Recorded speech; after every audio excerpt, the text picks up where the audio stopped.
Today we learn parts of a flower. Stigma, style, pollen tube,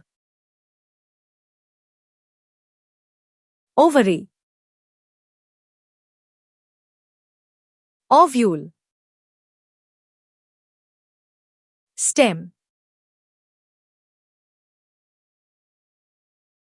anther, filament, petal, sepal, receptacle. Thank you for watching.